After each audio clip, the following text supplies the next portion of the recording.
నమస్తే అండి. ఈరోజైతే నేను బంగాళదుంప క్యారెట్ కుర్మా చేస్తున్నానండి. దానికి కావాల్సిన పావు కేజీ బంగాళదుంపలు కోసుకొని నీళ్ళలో వేసుకున్నానండి. పావు కేజీ క్యారెట్ అంటే సన్నగా తరుక్కున్నాను కోసుకున్నాను. 2 ఉల్లిపాయలండి, ఒక 5 పచ్చిమిరపకాయలండి. ముందైతే మనం నూనె పెట్టుకున్నాం కదా, నూనె వేడెక్కిందండి. ఇందులో మనం ఉల్లిపాయలు వేసేసుకున్నాం.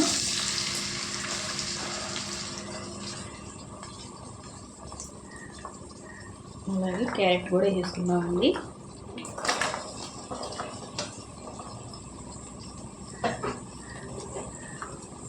బంగాళదుంపలు కూడా వేసుకుందామండి.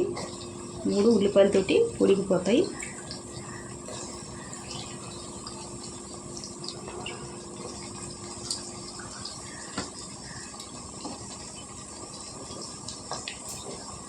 అయితే రుచికి తగినంత ఉప్పు వేసుకుందామండి. మనం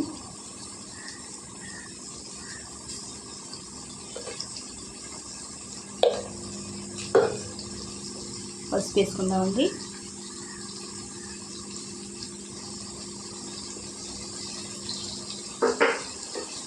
అయితే బాగా కలుపుకుందాం. పసుపు ఉప్పు ముక్కలు పట్టేలాగా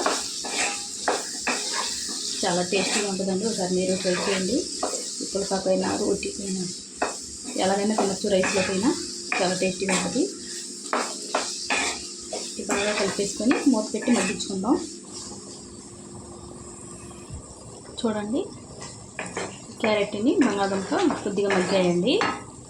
ఇప్పుడు మనం ఇందులోకి మసాలా వేసుకుందాం.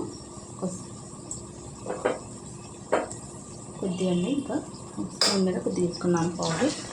ఇది కొద్దిగా మసాలా యాగాలండి. ఇదైతే పచ్చి మసాలా.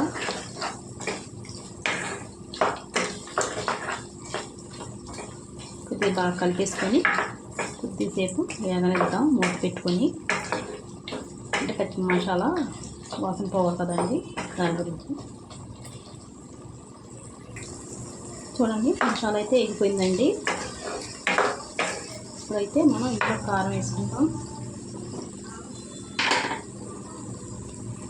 కారం అయితే తగినంత అండి.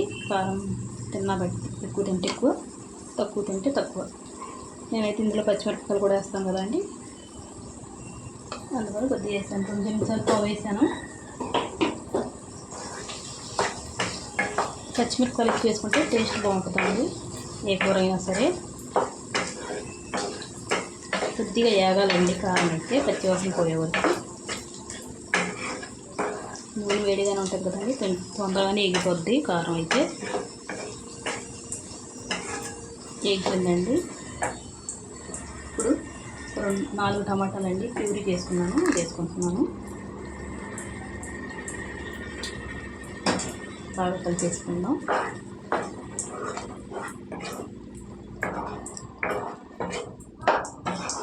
బాగా ఉడకాలండి టమాటాలు. నూనె తేలే వరకు వండుకుందాం. ఇదైతే మూత పెట్టేసుకొని ఇందులోనే పచ్చిమిరపకాయలు కూడా వేసుకుందామండి. ఇప్పుడే కొద్దిగా ఉడుకుతాయి పచ్చిమిరపకాయలు అయితే. లాగా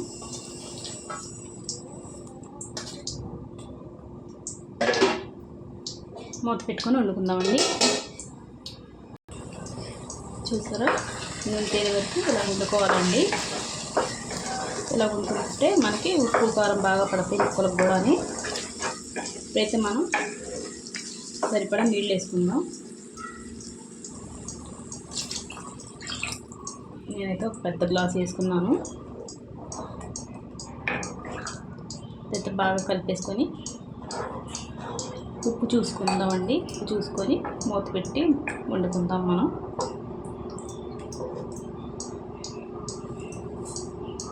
ఉప్పు అది కొద్దిగా తక్కువైందండి, కొద్దిగా వేసుకుంటాను.